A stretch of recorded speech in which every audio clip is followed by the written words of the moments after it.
Welcome to our channel. Today we how to transfer money from Venmo to KeyBank account. Quick fix step by step clearly.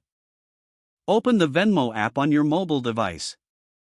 Log in to your Venmo account if you aren't already signed in. Locate the Manage Balance option on your home screen. Tap on it to see your available balance.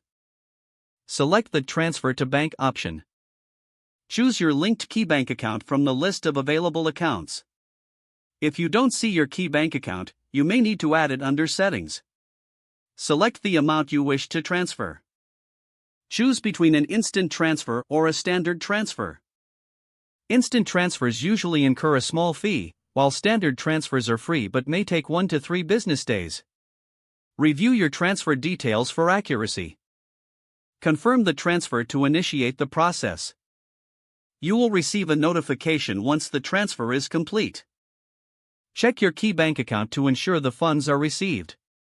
If the page does not load, refresh the browser or try again in a private or incognito window.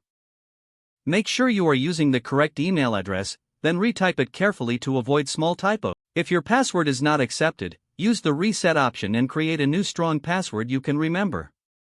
Check your spam folder for verification or security emails, then complete any requested confirmation steps.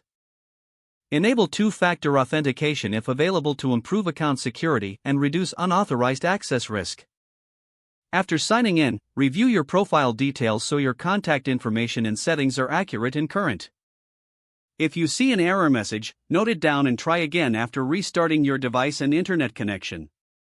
Log out when you finish, especially on shared devices, to keep your account and payment information secure. If the page does not load, refresh the browser or try again in a private or incognito window. Make sure you are using the correct email address, then retype it carefully to avoid small typos. If your password is not accepted, use the reset option and create a new strong password you can remember. Check your spam folder for verification or security emails, then complete any requested confirmation steps. Enable two-factor authentication if available to improve account security and reduce unauthorized access risk. After signing in, review your profile details so your contact information and settings are accurate and current. If you see an error message, note it down and try again after restarting your device and internet connection. Don't forget to like this video and subscribe to our channel for more step-by-step tech guides.